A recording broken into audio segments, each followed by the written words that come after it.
Saudara, banyak fakta-fakta yang muncul di dalam persidangan untuk kasus narkoba yang melibatkan Teddy Minahasa, termasuk bukti-bukti dari terdakwa yang mengatur soal narkoba pada terdakwa lainnya, serta ada upaya-upaya lobi dari Teddy Minahasa terhadap orang tua AKBP Dodi Prawira Negara untuk bisa bersatu menghadapi kasus ini sedemikian rupa.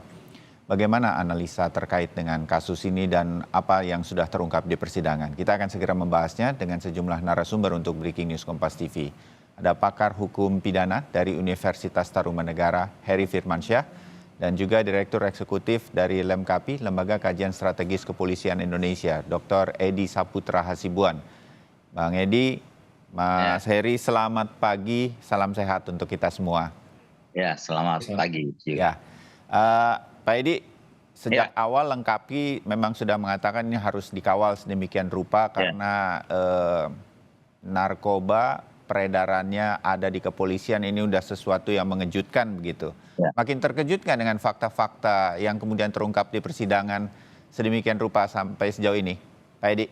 Ya, tentu saja ya. Kita memang dari kemarin ya melihat banyak fakta-fakta baru yang muncul ya, banyak informasi baru yang muncul ke permukaan ya, termasuk Biola kalau misalnya melihat ada pengakuan daripada Anita, ada pengakuan daripada Dodi ya. Kemarin kalau kita lihat ya, termasuk juga saya baru kaget juga, baru tahu ya, kalau dari awal tidak tahu kalau memang ada sampai berangkat ya. Kalau itu benar ya, kalau itu benar pengakuan Anita, sampai berangkat ke Taiwan ya untuk melakukan mencari pabrik sabu, kemudian akan ada pengiriman ke Indonesia dengan akan mendapatkan fee 100 miliar per 1 ton ya. Saya Ya, kira ini tidak eh, menurut saya ini tidak masuk akal, apa ada seperti ini ya. Tapi inilah pengakuan Anita, saya kira memang ini harus menjadi tentu masukan kepada Komisi Etik Polri ya. Dalam hal ini nanti akan menjadikan ini sebagai bahan masukan yang berharga ya untuk diteliti, untuk periksa propam ya.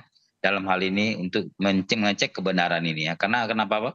Bagaimanapun juga apa yang diungkapkan oleh Anita kemarin ya, ini apa namanya, tentu akan menurunkan harkat dan martabat, menurunkan citra Polri di tengah masyarakat ya. Ketika Pak Kapolri saat ini kalau kita lihat bekerja keras ya, bagaimana meningkatkan trust ya, tiba-tiba ada pengakuan seperti kita. Saya kira hal seperti ini tidak boleh terjadi ya.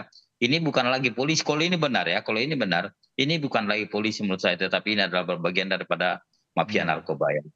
Jadi ya, tentu ini sangat mengganggu menurut kami. ya, oke.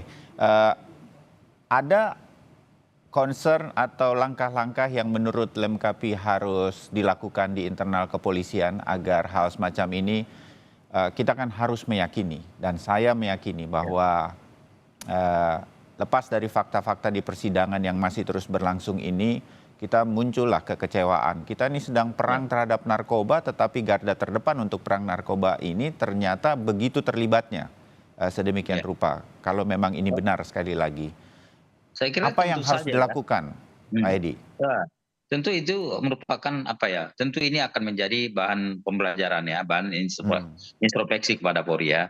Tentu dengan adanya kejadian sebenarnya, dengan adanya pengakuan yang ini bisa dibayangkan, ini ditonton oleh jutaan masyarakat Indonesia. Ya, Ya, ini pengakuan ini tentu akan membuat kita kecewa ya terhadap institusi Polri ya. Ada seperti ini anggota Polri ya.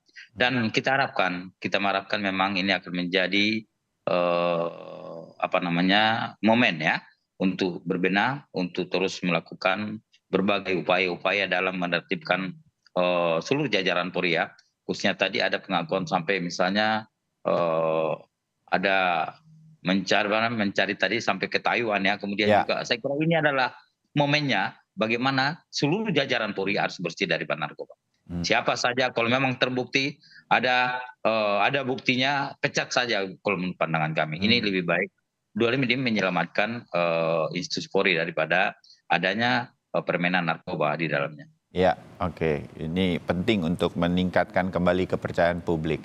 Ya. Mas Heri, pun begitu, fakta-fakta di persidangan kali ini jadi menarik karena ada tim kuasa hukum atau pengacara dari Teddy Minahasa yang juga saya menyebutnya memberikan warna lah, memberikan wawasan kita kepada dunia hukum kita sedemikian rupa. dan ada fakta-fakta di persidangan yang kemudian dikonter sedemikian rupa dianggap tidak sah dan lain-lain. Misalnya bukti screen chat dari WhatsApp dan lain-lain. Nah, hal semacam ini bagaimana di dalam persidangan ini? Majelis hakim tetap akan melihatnya atau kalau ya memang tidak sah akan seperti apa? Apakah betul-betul kemudian harus tidak dilihat sama sekali? Tetapi ini adalah fakta yang kemudian sebetulnya terjadi juga. Mas Heri. Ya, secara pendalaman hukum tentunya itu akan dilakukan ya, Mas Bayu ya, bahwa cara memperoleh bukti, mengumpulkan bukti sampai menyajikan persidangan itu sudah memenuhi ketentuan peraturan perundang-undangan atau tidak. Nah, itu yang kemudian di-challenge oleh tim kuasa hukumnya Teddy Minahasa kan, sah saja. Tapi kemudian dengan menyatakan bahwa screenshot itu dinyatakan kemudian tidak mempunyai nilai kekuatan pembuktian, itu lain hal, Mas Bayu. Karena mungkin di BAP ya tidak akan detail disampaikan terkait dengan screenshot itu perolehan bukti itu dari mana gitu ya. Biasanya memang disajikan secara sederhana seperti itu yang sependek pengetahuan saya. Tapi ketika itu ada kepentingan hukum pihak lain dalam hal dia dinyatakan bersalah atas tuduhan dengan mendasarkan pada bukti tadi, nah ini kan yang tentunya akan coba di-challenge oleh orang tersebut ya. Jadi dalam tersebut dia tentu akan menarik ke hal yang lebih jauh lagi. Tadi cara memperolehnya bagaimana, mengumpulkannya bagaimana. Kalau bicara dokumen elektronik bahwa itu masuk sebagai perluasan alat bukti atau tidak gitu ya. Itu dulu yang dicek. Kalau itu sudah masuk bagian dari alat bukti yang tidak terbantahkan dari undang-undang, maka dicari lagi hal-hal lainnya, termasuk tadi sudah dilakukan prosedur nggak terhadap hal tersebut, sehingga bisa dilayak dijadikan bukti atau tidak. Nah, kemarin kan ada juga yang sudah menghadiri persidangan kan dari pihak jaksa penuntut umum menghadirkan keterangan dari saksi maupun ahli yang dihadirkan. Nah, saya rasa kalau majelis hakim melihat pada tidak hanya pernyataan dari kuasa hukum, tapi juga dari yang sebelumnya. Nah, ini kan bagian dari memeriksa dokumen itu kan bukan hanya di persidangan ya Mas Bayu ya. Nah, sekali untuk melihat sebelum persidangan ini digulirkan. Nah, dengan itu maka hakim nanti akan memutus. Yang kita nggak tahu apakah pancingan tadi untuk arah fokusnya kepada bukti yang tidak sah, kemudian menyatakan bahwa semuanya menjadi tidak sah itu yakini oleh hakim, atau kalaulah memang itu dianggap tidak sah, hakim melihat dari bukti-bukti yang lain, karena bukti kan tidak hanya satu, Mas Bayu. Kesesuaian keterangan saksi lain yang juga duduk menjadi terdakwa dalam perkara ini, gitu ya. Kemudian lain misalnya yang baru ini kemarin digulirkan ada percakapan antara ayahnya Dodi dengan Teddy Minahasa. Kalau memang bisa dibuktikan kembali dan diyakini oleh hakim memang itu adalah bukti yang sah dan memang nilai kekuatan pembuktiannya tidak diragukan. Nah, jadi kan ini bisa berhadapan-hadapan. Tidak serta-merta satu alat bukti yang tidak sah itu kemudian mengatakan semuanya tidak sah gitu ya. Kalau memang ternyata ada alat bukti lain yang mendukung hal sana. Jadi semuanya wajib dipertimbangkan oleh hakim menurut saya dan bijaksana. Ketika ada pembelaan dari kuasa hukum terkait dengan kliennya tadi, itu dipertimbangkan secara matang.